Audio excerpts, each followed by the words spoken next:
रजिया सुल्तान सही मायने में दिल्ली की पहली मुस्लिम महिला शासक थी। ये सिंहासन उन्होंने अपने भाई फिरोज शाह का कत्ल कर हथियाया था।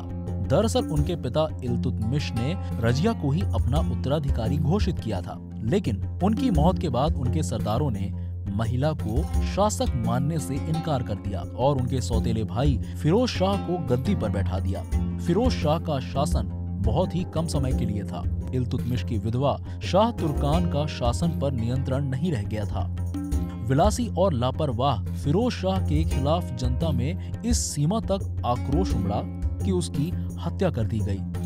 इसके पश्चात सुल्तान के लिए किसी अन्य विकल्प के अभाव में मुसलमानों को एक महिला को शासन की बागडोर देनी पड़ी और रजिया सुल्तान दिल्ली की शासिका बन गई।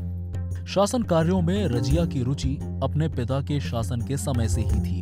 गद्दी संभालने के बाद रजिया ने रीति रिवाजों के विपरीत पुरुषों की तरह सैनिकों का कोट और पगड़ी पहनना पसंद किया, बल्कि बाद में युद्ध में बिना नकाब पहने शामिल हुई। रजिया ने पर्दा प्रथा का त्याग कर पुरुषों की तरह चोगा और टोपी पहनकर दरबार में खुले मुंह जाने लगी। रजिया अपनी राजनीतिक समझदारी और नीतियों से सेना और जनसाधारण का ध्यान रखती थी। वो दिल्ली की सबसे शक्तिशाली शासक बन गई थी। रजिया और उनके सलाहकार जमात उद दीन याकुत नाम के एक हबशी के साथ विकसित हो रहे अंतरंग संबंध की बात भी मुसलमानों को पसंद नहीं आई।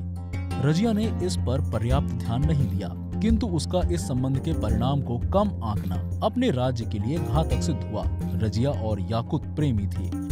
याकुत तुर्की नहीं था, इसलिए इससे लोगों में असंतोष फैल गया। इस संबंध के खिलाफ भटिंडा के सूबेदार अल्तुनिया ने रजिया के खिलाफ विद्रोह कर दिया।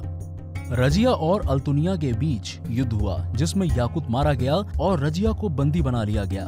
मरने के डर से रजिया अल्तुनिया से शादी करने को तैयार हो गई। इस बीच रजिया के भाई मैजुद्दीन बहराम शाह ने सिंहासन हथिया लिया। अपनी सल्तनत की वापसी के लिए रजिया और उसके पति अल्तुनिया ने बहराम शाह से युद्ध किया, जिसमें उनकी हार हुई। उन्हें दिल्ली छोड़कर भागना पड़ा और अगले दिन वो कैथल पहुंचे, जहां उनकी सेना ने साथ छोड़ दिया। वहां जाटों से हुए संघर्ष में 14 अक्टूबर 1240 को दोनों मारे गए। बाद में मेहराम को भी अयोग्यता के कारण गद्दी से हटना पड़ा।